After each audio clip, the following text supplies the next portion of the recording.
بسم اللہ الرحمن الرحیم۔ ہم زمانہ طلب علمی سے ہی موٹیویشن کے ذرائع تلاش کرتے ہیں۔ جو آدمی بغیر کسی ذرائع کے موٹیویشن لے رہا ہے یہ اس کی خوش قسمتی ہے۔ جس طرح اللہ تعالیٰ بعض لوگوں کو زیادہ ذہانت دیتا ہے، اسی طرح بعض کو موٹیویشن بہت زیادہ دے دیتا ہے، پھر ان کی موٹیویشن زمانے کو ملتی ہے۔ کئی لوگوں کو افکار زیادہ ملتے ہیں، ان کی سوچ اور فکر بہت اچھی ہوتی ہے، جیسے حضرت علامہ اقبال رحمۃ اللہ علیہ جن کی فکر سے زمانہ فیضیاب ہو رہا ہے۔ اسی طرح حضرت واصف علی واصف کے نازل ہوئے جملے جن سے زمانے کو فیض مل رہا ہے۔ ایسے لوگ معاشرے کے لیے ذہنی آکسیجن کا کام کرتے ہیں۔ یہ وہ لوگ ہوتے ہیں جنہوں نے اپنی زندگی میں اپنی سمت کا تعین کر لیا تھا۔ جب زندگی میں حکم بھی ہو کہ چلنا ہے اور کہیں پہنچنا ہے، اور ساتھ یہ المیہ بھی ہوتا ہے کہ کچھ عرصے کے لیے ہم ارد گرد کے لوگوں کے محتاج ہوتے ہیں۔ ہر جگہ سمت بتانے والے دوسرے لوگ ہوتے ہیں، ہم اپنی مرضی نہیں چلا سکتے۔ ان سمت بتانے والے لوگوں میں ہمارے والدین، ہمارے عزیز رشتہ دار ہوتے ہیں۔ شروع میں ہمارے والدین اس اسکول میں داخل کرائیں گے جن کے بارے میں ان کا خیال ہوتا ہے کہ اس کا معیار اچھا ہے۔ ہماری زندگی میں ہم کپڑے بھی اپنی مرضی سے نہیں پہنتے، ہمیں ایک عرصے تک لباس دوسرے لوگوں سے ملتا ہے۔ یہ اس لیے ہوتا ہے کہ ہم میں شعور نہیں ہوتا۔ شعور کی آنکھ ہمیں اس وقت ملتی ہے جب ہم محتاج نہیں رہتے، ہم آزاد ہونا شروع ہو جاتے ہیں۔ زندگی میں ہم آزاد بھی ایک دم سے نہیں ہوتے، ہم آہستہ آہستہ آزاد ہوتے ہیں۔ پھر خوش قسمتی یہ ہوتی ہے کہ ایک وقت وہ بھی آتا ہے کہ ہم مکمل آزاد ہو جاتے ہیں۔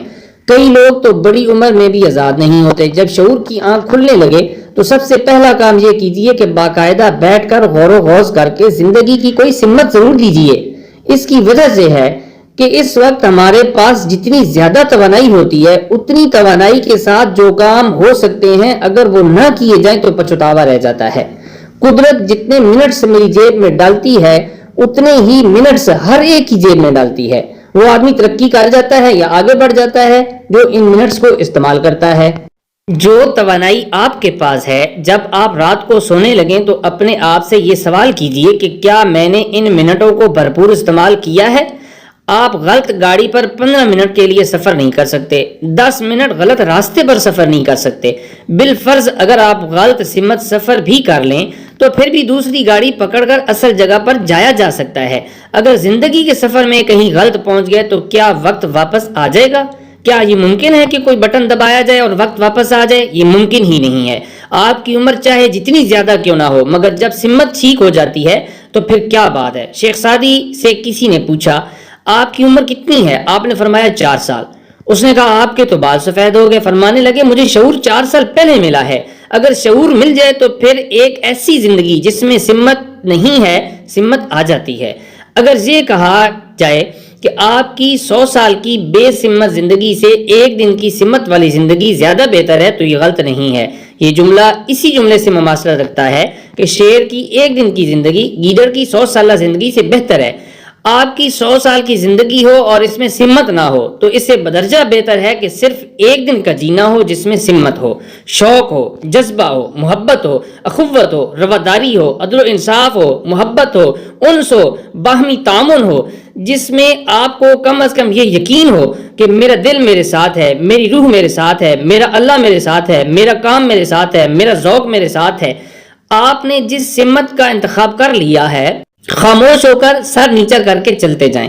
ایک دن ایسا آئے گا کہ سر اٹھائیں گے اور زمانہ ساتھ چل رہا ہوگا۔ آپ حیران ہوں گے کہ میں تو اکیلا چلا تھا، اتنا بڑا کارواں کیسے بن گیا؟ سچا اکیلا بھی چلے تو زمانہ ساتھ چل پڑتا ہے، اور جھوٹا زمانے کو لے کر بھی چلے تو ایک دن سب اس کا ساتھ چھوڑ جاتے ہیں، وہ اکیلا رہ جاتا ہے۔ اس کا وہم ہوتا ہے کہ لوگ اس کے ساتھ چل رہے ہیں۔ آپ نوکری کر رہے ہیں، کوئی حرج نہیں ہے، کاروبار کر رہے ہیں، کوئی حرج نہیں ہے، پڑھائی کر رہے ہیں، کوئی حرج نہیں ہے، لیکن خدارا سب کاموں کی سمت ایک ہو، سب چیزیں جڑ کر ایک دریا میں گریں۔ یہ نہ ہو کہ آپ کی نالیوں کی سمت مختلف ہو اور آپ کی زندگی کا دریا خشک رہ جائے۔